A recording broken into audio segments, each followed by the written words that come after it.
All right, let's get started actually doing stuff in this notebook. So as usual, I'm going to import the standard imports.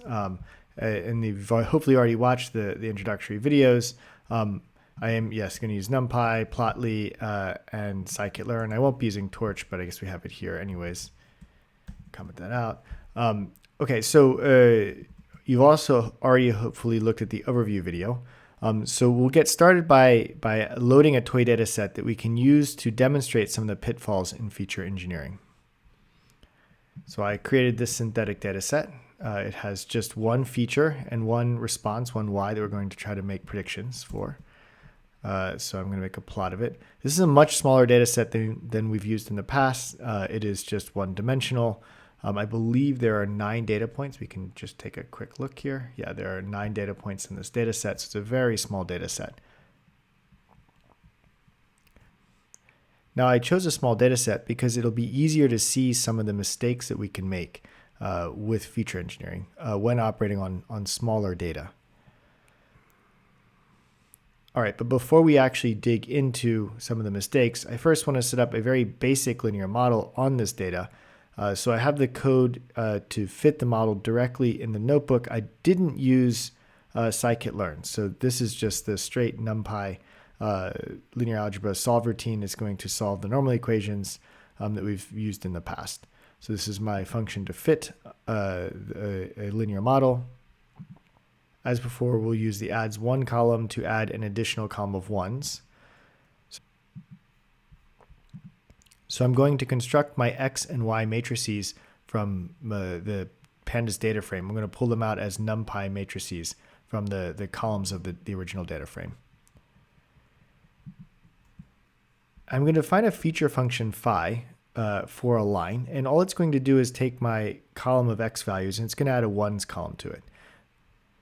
And so then I can construct the feature matrix phi, and I call it phi underscore line as the phi feature matrix. And you'll see here we just added a ones column to our original X values in our data frame. So now I can fit the theta hat for the line. So this should be 2 parameters. This is the intercept and the slope fit to the feature matrix phi line and the response variable y.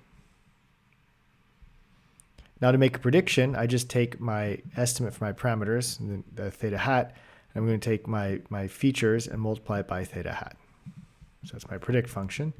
So I can make a prediction for each point in my line. And notice I'm going to take the theta hat line, so it'll be a 2-dimensional vector of parameters, and phi line, which is not x, but the transformed version of x with the constant column. So I'm going to make a prediction, and so I'm going to add that to the y hat column of my original data frame. So you can see the predictions are pretty close to what the actual the y value that we actually observed.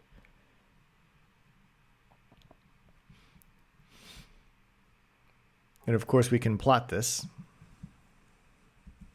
Make a plot. So here's our linear model fit to our data, and it's not a bad fit. So this is the line here.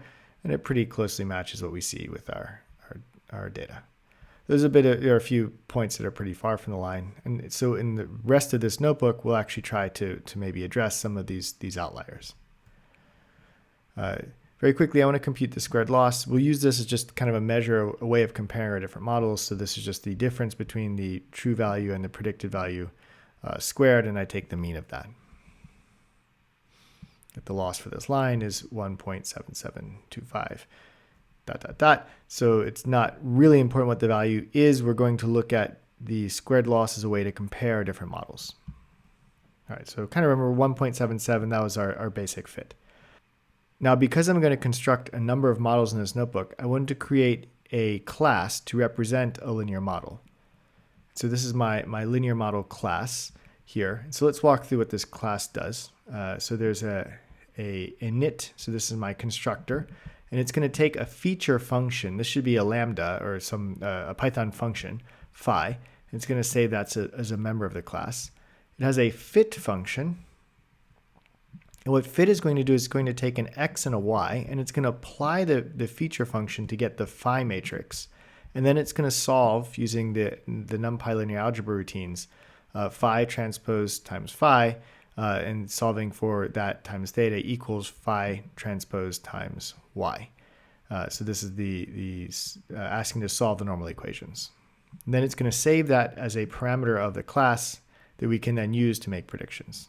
And to help look at the execution, we'll go ahead and also return theta hat so we can print out the actual fit parameters.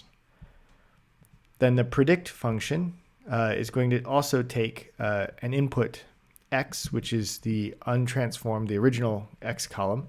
It's going to again apply the feature transformations to that x, returning a phi matrix, and then going to make a prediction by just taking phi and multiplying it by the theta hat that we estimated by calling the fit function. And then finally, loss is going to just compute the squared loss as we were doing earlier. So the average of the square difference between the y that was passed in and the predicted y value for the given x value. All right, so to use this, we can now say phi line was my function that takes an x and constructs the phi matrix. So I can construct a model underscore line. So this is going to be my line model. Let's go ahead and run this. And then run this. And so I fit the model to x, y, and then I can get the loss for x and y. This will be useful as we start to build more interesting models. So that's the end of this video. In the next set of videos, we'll go through the rest of this notebook.